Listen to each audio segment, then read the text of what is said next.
دوای ساڵێک لە جەنگە وێرانکەرەکە پەیام لە سندوقی ڕەشدا زیانەکانی جەنگی رووسیا و ئۆکرانیا و لێکەوتەی شەڕەکە لەسەر جیهان بڵاو دەکاتەوە.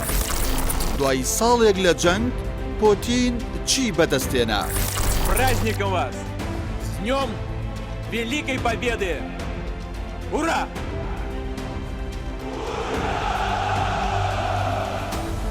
کاتێک ڤلادیمیر پۆتینی سەرۆکی رووسیا لە بەرەبەیانی 24 شوباتی ساڵی 2022 نزیکەی 200,000 سەربازی ڕەوانەی ئۆکرانیا کرد، پێی وابوو دەتوانێت لە ماوەی چەند ڕۆژێکدا کێڤی پایتەخت داگیر بکات و حکوومەتەکەی ڤلۆدیمیر زیلینسکی بڕووخێنێت، کەچی دوای ساڵێک خەونەکەی نەهاتە دی.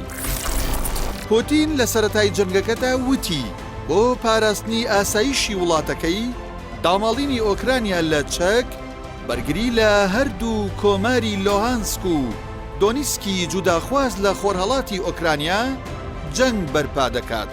هەرچەندە خەونە گەورەکەی پوتین بۆ ڕووخانی حکوومەتەکەی زیلینسکی نەهاتە دی.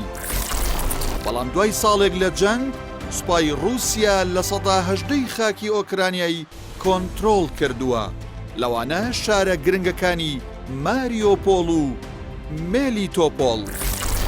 لە سەرەتای جەنگەکەدا رووسیا ڕووبەرێکی بەرفراوانی خاکی ئۆکرانیایی کۆنتڕۆڵ کرد، بەڵام دواتر بەشێک لە ناوچەکانی لەدەستدایەوە.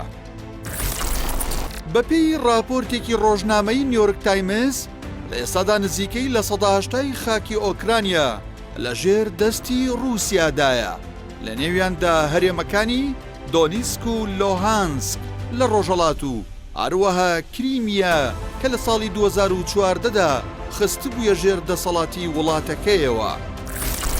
باش ساڵێک لە جەنگەکە هەریەکە لە رووسیا و ئۆکرانیا زیانەکانی سوپاکانیان ئاشکرا ناکەن، بەڵام بە وتەی ئێریک کریستفێرسن سەرۆکی ئەرکانی سوپای نەرویج، زەرەر و زیانەکانی هێزەکانی رووسیا نزیکەی 180,000 کوژرا و بریندارە.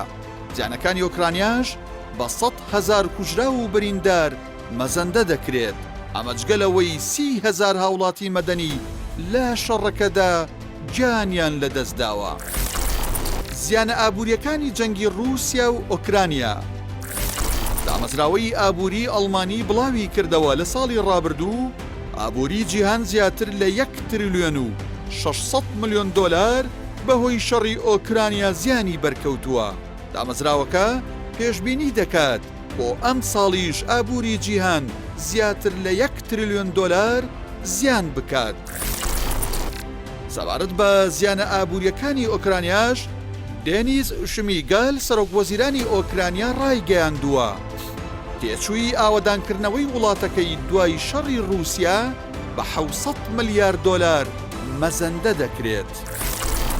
بەهۆی جەنگەکەوە ئابووری ئۆکرانیا داڕماوە. بەپێی ئامارەکانی بانکی نێودەوڵەتی لە ساڵی 2022دا بەرهەمی ناوخۆیی بە ڕێژەی لە 135 کەمی کردووە. ئەوکات گۆڤاری فۆربزی ئەمریکی تێچووی رووسیای لە جەنگەکەدا تا مانگی 11 ساڵی 2022 بە 82 ملیارد دۆلار خەمڵاندووە.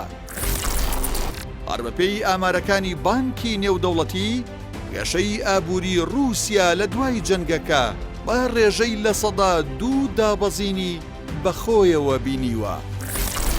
سزاکانی سەر رووسیا لە دوای لەشکرکێشەکەی بۆ سەر ئۆکرانیا رووسیا زۆرترین سزای جیهانی خراوەتە سەر. لە ئێستادا 14,081 سزا بەسەر تاک و دامەزراوەکانی ئەو وڵاتەدا سەپێنراوە. ئەمە لە کاتێکدایە پێش لەشکرکێشی رووسیا بۆ سەر ئۆکرانیا ئێران زۆرترین سزا و گەمارۆی جیهانی لەسەر بوو کە 3,616 سزا بوو. زۆربەی ئەو سزانەی خراونەتە سەر رووسیا کەسایەتیەکانی کردوتە ئامانج بە جۆرێک تەنیا 2,210 سزا بوارەکانی دامەزراوەکان، فڕۆکەوانی، کەرتی بانکی، بازرگانی، نەوت و غازی گرتوتەوە. لە کامی سزاکانیشدا نەوتی رووسیا بەنی وە قیمەت لە بازاڕەکانی جیهاندا دەفرۆشرێت. لەمەشدا چین کە کڕیاری نەوتی رووسیا قازانجی کردووە. ئاژانسی پەنابەرانی سربەنەتەوە یەکگرتووەکان بڵاوی کردەوە لە سەرەتای سەرەڵدانی جەنگی رووسیا و ئۆکرانیا لە مانگی شوباتی ساڵی ڕابردووەوە زیاتر لە 7 ملیۆن و 900 هەزار ئۆکرانی وڵاتەکەیان جێهێشتووە و بوونەتە پەنابەر. 6 ملیۆن کەسی دیکەش لە ناوخۆدا ئاوارە بوون. ئەمە جگەلەوەی لە سەدا 40 دانیشتوان پێویستیان بە هاوکاری مرۆییە. وڵاتی پۆڵندا میوانداری زیاتر لە ملیۆنێک پەنابەری ئۆکرانی کردووە. بەمەش دەبێتە یەکەم وڵات کە میوانداری ئەو ژمارە پەنابەرە بکات. هاوکاریە سەربازیەکانی ڕۆژئاوا بەپێی هەواڵێکی کەناڵی CNBC ئەمریکی، ئۆکرانیا تا مانگی 11 ساڵی 2022 نزیکەی 110 ملیارد دۆلاری وەک هاوکاری دارایی و مرۆیی و سەربازی وەرگرتووە. بە گوێرەی پەیمانگای کیل بۆ ئابووری، ویلایەتە ئەمریکا بە 46 ملیار و 600 ملیۆن دۆلار ڕیزبەندی یەکەم و بەریتانیا بە 5 ملیارد دۆلار ڕیزبەندی دووەم و یەکێتی ئەوروپا بە 3 ملیار و 300 ملیۆن دۆلار ڕیزبەندی سێمی هاوکاریەکانی بۆ ئۆکرانیا گرتووە.